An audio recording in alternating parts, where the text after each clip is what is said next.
In this video, I'm going to tell you the definitions and the procedures of the physical fitness test that I did. The first one is the static postural assessment.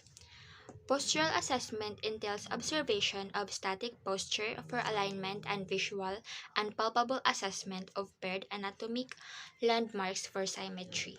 The patient is instructed to stand still with feet shoulder width apart, face forward, and arms relaxed to the sides. The second test is the dynamic postural assessment overhead squat.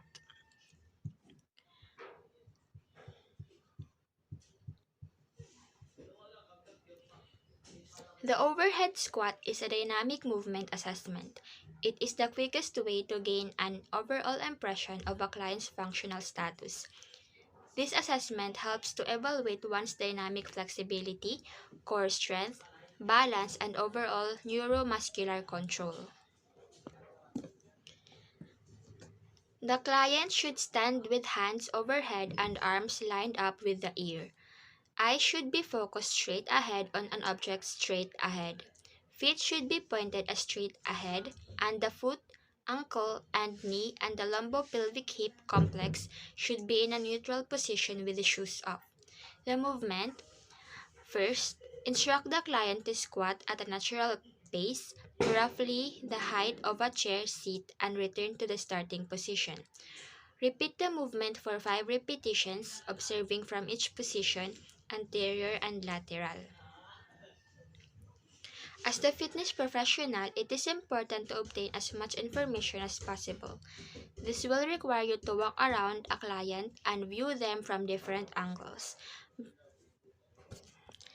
The third test is the girth measurement. Girth measurement is a method to know the changes in body dimensions over time. Girths are circumference measures at standard anatomical sites around the body. It is measured with a tape and can be used in determining body size, composition, and to monitor changes in these parameters. Next test is the sit and reach flexibility test. The sit and reach test is a common measure of flexibility and specifically measures the flexibility of the lower back and hamstring muscles.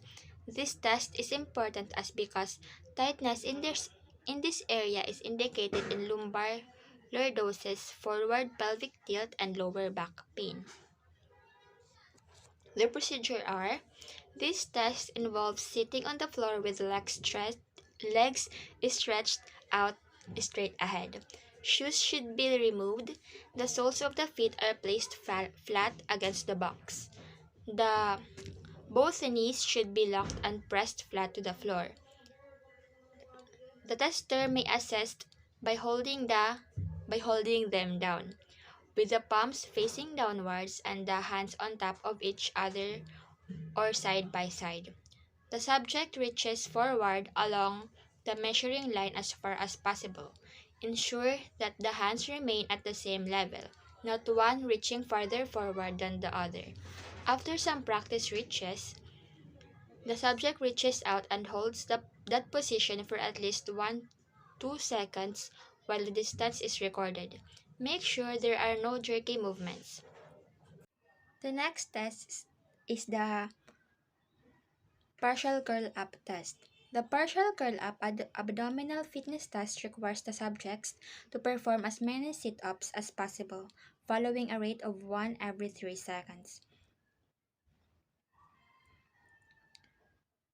The procedure for this test is: the starting position is lying on the back with the knees flexed and feet 12 inches from the buttocks.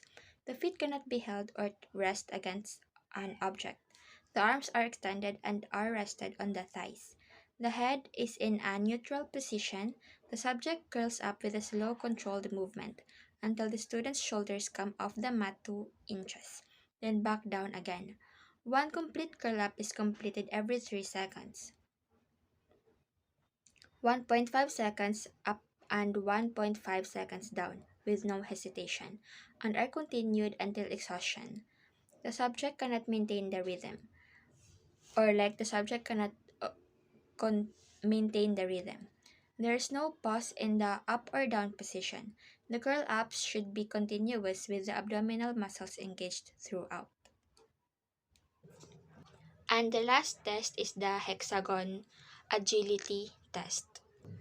The hexagon agility test is a test simply of agility.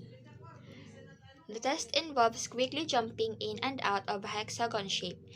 It is similar to the quadrant jump test and another hex test in which they jump over hurdles as they go around the hexagon. The equipment required is tape measure, chalk or tape for marking ground, stopwatch, and marking sheets. The procedure: the participant begins with both feet together in the middle of the hexagon facing the front line.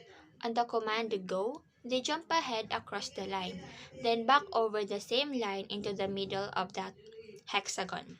Then, continuing to face forward with the feet together, they jump over the next side and back into the hexagon.